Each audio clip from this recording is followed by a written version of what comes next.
गणेशोत्सव के दौरान नागपुर शहर में पीओपी की मूर्तियों की बड़े पैमाने पर बिक्री हुई है। नागपुर में इस वर्ष अब तक गणेश मूर्तियों के हुए विसर्जन के दौरान 7% से अधिक की मूर्ति प्लास्टर ऑफ पेरिस की पाई गई है। पिछले वर्ष शहर में गणेशोत्सव के बाद 2.5% के आसपास पीओपी की मूर्तियों के विसर्जन की जानकारी सामने आई थी। इस बार ये आंकड़ा काफी हद तक बढ़ा हुआ दिखाई दे सकता है। पीओपी की मूर्तियों पर प्रतिबंध हटने के बाद में ये अंदेशा जताया जा रहा था कि बड़े पैमाने पर जो है विसर्जन के दौरान पीओपी की मूर्तियां नागपुर शहर में सामने आएंगी। हालांकि बीते कुछ वर्षों में पीओपी की मूर्ति के प्रतिबंध के दौरान नागपुर में व्यापक तरीके से नागपुर महानगर पालिका ने जनजागृति की, जिसका असर भी होता हुआ दिखाई दिया और उसकी वजह से पीओपी की मूर्तियों की न केवल बिक्री बल्कि उनके विसर्जन में भी बड़े पैमाने पर कमी आई है। लेकिन इस बार जो आशंका व्यक्त की जा रही थी, जो अंदेशा व्यक्त किया जा रहा था, ठीक उसी तरीके की स्थिति जो है वो दिखाई दे रही है। नागपुर महानगर पालिका ने शुरुआती 5 दिनों में विसर्जित हुई मूर्तियों के जो आंकड़े जारी किए हैं, उन आंकड़ों के मुताबिक 6,261 मूर्तियों का विसर्जन हुआ है, जिसमें से 5,788 मिट्टी की मूर्तियां थी और जबकि 473 मूर्तियां जो हैं वो पीओपी की बरामद हुई हैं, पीओपी की पाई गई हैं।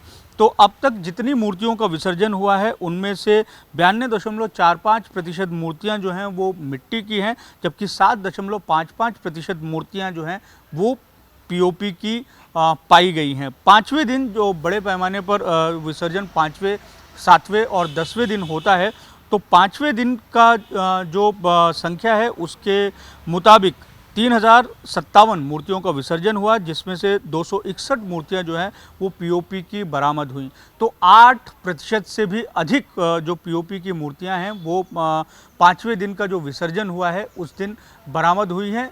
अगर बीते साल की हम संख्या को देखें तो बीते साल जो है जो पूरी मूर्तियों का विसर्जन हुआ था उसमें से तकरीबन 2.5% जो मूर्तियां हैं वो पीओपी की बरामद हुई थी। तो व्यापक जो है महानगर पालिका की जनजागृति का व्यापक असर दिखाई दिया था। लेकिन इस बार चूंकि पीओपी की मूर्तियों पर प्रतिबंध नहीं है और 10वें दिन मूर्तियों का बड़े पैमाने पर विसर्जन होता है, तो ऐसे में अब जो आंकड़े सामने आए हैं उसके मुताबिक हम ये कह सकते हैं कि बड़े पैमाने पर पीओपी की जो मूर्तियां हैं वो विसर्जन के दौरान, जब पूरी तरीके से मूर्तियों का विसर्जन हो जाएगा उस दौरान दिखाई देंगी। हालांकि नागपुर में राहत की बात यह है कि नागपुर में जो प्राकृतिक जल स्रोत है वहाँ पर मूर्तियों के विसर्जन की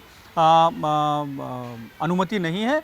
जो कृत्रिम तालाब नागपुर महानगर पालिका के द्वारा तैयार किए गए हैं या रखे गए हैं उन्हीं में ही मूर्तियों का विसर्जन होता है, जिससे कि पीओपी की मूर्तियों की वजह से जो नैसर्गिक जल स्रोत हैं या जो तालाब हैं वहाँ पर पीओपी की मूर्तियों से होने वाले प्रदूषण को एक तरीके से रोका जा सकता है। बावजूद उसके पीओपी की जो मूर्तियाँ हैं वो प्रकृति के लिहाज से एक तरीके से ख़तरनाक होती ही हैं।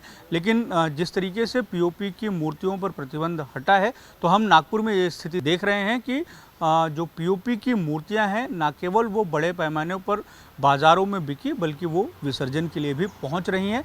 10वें दिन का जब आंकड़ा आएगा तो उसके बाद में ये स्थिति और बढ़ी हुई दिखाई दे सकती है। वीडियो जर्नलिस्ट दिनेश सातपुते के साथ दिव्येश द्विवेदी, यूसेन न्यूज़, नागपुर।